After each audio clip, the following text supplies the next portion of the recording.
అమ్మాయిలు ఈ వీడియో మీకోసమే. పెళ్ళికి ముందు అన్ని పనులు నేర్చుకోండి. ఎందుకంటే పెళ్ళయ్యాక మీ అమ్మ నీకు ఏం నేర్పించలేదా అనే మాట వినకుండా ఉండాలంటే ముందుగానే అన్ని పనులు నేర్చుకొని ఉండడం చాలా ముఖ్యం.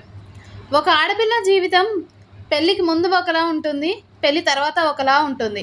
ఆడపిల్ల అన్నాక పెళ్ళి తర్వాత అత్తారింట్లో పనులు చేయడం నేర్చుకోవాలి. అది తప్పని నేను అనను. పుట్టింట్లో ఉన్నప్పుడు కూడా పనులు నేర్చుకోవాలి.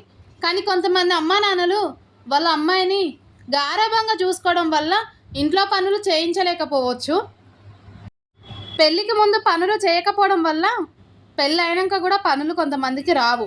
పెళ్ళి అయినాక కూడా అత్తారింట్లో పనులు చేయడం సరిగ్గా రాకపోతే మీ అమ్మ నాన్న నీకు పనులు నేర్పించలేదా అని అనడం ఎంతవరకు కరెక్ట్? పని రాకపోతే నేర్పించండి, తెలియకపోతే నేర్పించండి, అందులో తప్పేముంది? ఇంకా కొంతమంది ఎలా ఉంటారంటే 10 మంది చూస్తున్నప్పుడు నువ్వేం పని చేయకు, నేను చేస్తా, నీకు చేయరాని పని ఏం చేయకులే, నేను చేస్తా, నువ్వు చదువుకున్న పిల్లవు కదా, నీకెట్లా వస్తాయి ఈ పనులు, నేను చేస్తాలే అని చాలా ప్రేమగా చూసుకున్నట్టు యాక్టింగ్ చేస్తారు. అప్పుడు కోడలు ఏమనుకుంటుంది, మా అత్తగారు చాలా మంచివారు, నన్ను చాలా ప్రేమగా చూసుకుంటున్నారు అని అనుకుంటుంది. కానీ అసలు సంగతి ఏదైనా గొడవ అయినప్పుడు తెలుస్తుంది వాళ్ళది ప్రేమ లేకపోతే నటన అనేది. ఏదైనా గొడవ అయిందనుకోండి, నీకేం పని రాదు, నేను అన్ని పనులు చేసి పెట్టినా, నీకేం పని వచ్చని, నువ్వు నాకేం పని చేసి పెట్టినావు, మీ అమ్మ నాన్న నీకు నేర్పలేదా, ఇదేనా నీకు నేర్పిందని నీతో పాటు మీ అమ్మ నాన్నని కూడా తిడతారు. అందుకే పెళ్ళికి ముందే అన్ని పనులు నేర్చుకొని ఉండండి. ఇక నా విషయానికి వస్తే మా అమ్మ నాకు చిన్నప్పటి నుంచి అన్ని పనులు రావాలని చాలా స్ట్రిక్ట్గా పెంచింది. పని చేయకపోతే తిట్టేది, అప్పుడప్పుడు కొట్టేది కూడా. ఎందుకంటే ఆల్రెడీ అమ్మకు పెళ్ళయింది కదా, అత్తారింట్లో ఎలా ఉంటుందో తెలుసు. పెళ్ళైనాక నీకు పని రాకుంటే మమ్మల్ని అంటారు, మీ అమ్మ నాన్న నీకు ఏం నేర్పలేదా అని. అందుకే పెళ్ళికి ముందే అన్ని పనులు నేర్చుకొని ఉండాలి. ఎందుకు ఒకరితో మనం మాట పడాలి, అన్ని పనులు ఆడపిల్ల అన్నాక అన్ని పనులు చకచకా చేసుకోవాలి అన్నట్టు మాకు చిన్నప్పుడే నేర్పించింది.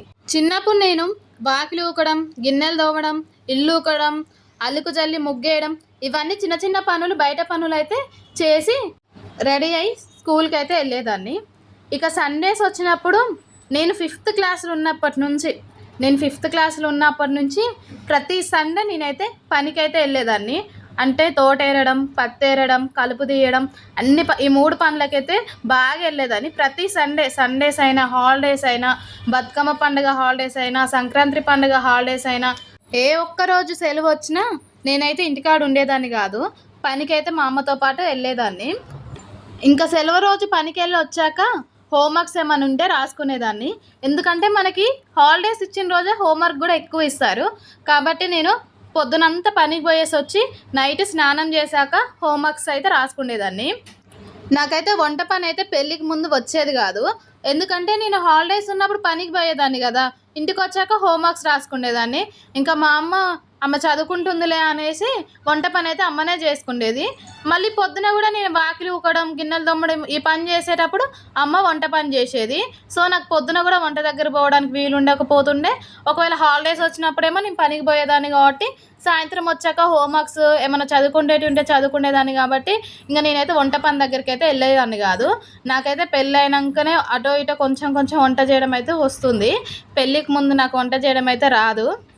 కానీ ఇప్పుడు అనిపిస్తుంది, చిన్నప్పుడు అమ్మ చెప్పినప్పుడు వంట పని కూడా నేర్చుకుంటే బాగుండేది అని. ఎందుకంటే బయట పని వస్తుందా రాదా అని ఎవరు చూడరు, కానీ ఇంట్లో పని మాత్రం అందరూ చూస్తారు. అయినా అందరికీ అన్ని పనులు రావాలని రూల్ ఏం లేదు కదా.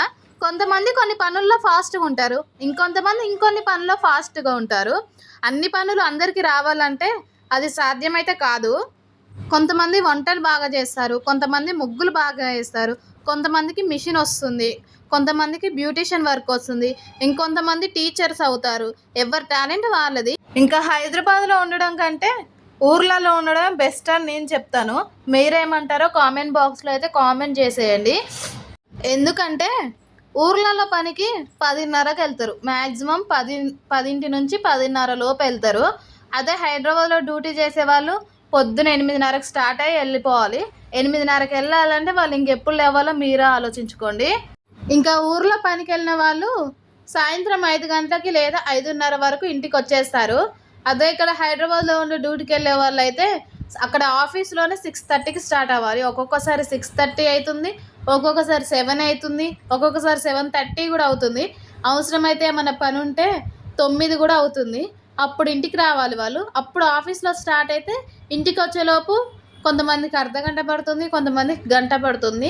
ఆ టైంకి ఇంటికి వచ్చి మళ్ళీ ఇంట్లో పనులు చేసుకొని మళ్ళీ వంట చేసుకొని అప్పుడు తిని అప్పుడు పడుకోవాలి వాళ్ళు. ఊర్లో పనికి వెళ్ళే వాళ్ళైతే వాళ్ళకి పనికి వెళ్ళాలనిపిస్తే వెళ్ళొచ్చు, వాళ్ళకి వెళ్ళాలనిపించకపోతే వెళ్ళకుండా ఇంటి దగ్గర అయినా ఉండొచ్చు. కానీ డ్యూటీ చేసే వాళ్ళ పరిస్థితి మాత్రం అలా ఉండదు. వాళ్ళకి వెళ్ళాలనిపించినా, వాళ్ళకి డ్యూటీకి వెళ్ళొద్దు అనిపించినా డ్యూటీకి మాత్రం వెళ్ళాల్సిందే ఖచ్చితంగా. ఇంకా అసలు టాస్క్ ఒకటి ఉంటుంది. ఇప్పుడు ఊర్లలో పనికి వెళ్తే ఎట్లుంటుంది, మనకి ఏదైనా ఫంక్షన్ ఉందా, మనకు ఎవరైనా చనిపోయినా, ఏదైనా మనకు అవసరం ఉన్నా మనమైతే వెళ్ళకుండా ఎవరి పర్మిషన్ తీసుకోవాల్సిన అవసరం ఉండదు. మనం డైరెక్ట్గా వెళ్ళిపోతాం. అదే డ్యూటీ చేసే వాళ్ళ పరిస్థితి ఎలా ఉంటుందంటే మేనేజర్ పర్మిషన్ తీసుకోవాలి. వాళ్ళు ఓకే అంటేనే వెళ్ళాలి. వాళ్ళు ఓకే అనేదాకా వాళ్ళని బ్రతిమిలాడాలి. ఒక్కొక్కసారి మనం ఎంత బ్రతిమిలాడినా వాళ్ళు పంపించరు, ఏడవాలి, అంత కథ చెయ్యాలి. నువ్వెంత చేసినా ఒక్కొక్కసారి అసలు పంపించరు, అసలు లీవ్ అయితే ఇవ్వరు. ఇవ్వనప్పుడు ఏం చేస్తాం, పెళ్ళికి వెళ్ళాం, సావుకి వెళ్ళాం, ఎటు వెళ్ళాం. ఇక ఈ వీడియో విషయానికి వస్తే మొన్న సండే రోజు ఇంటి దగ్గర ఉన్నా అని మొత్తం గిన్నెలన్నీ నీట్గా తోమేసి కడిగి పెట్టుకున్నాను. ప్లీజ్ సబ్స్క్రైబ్ చేయండి.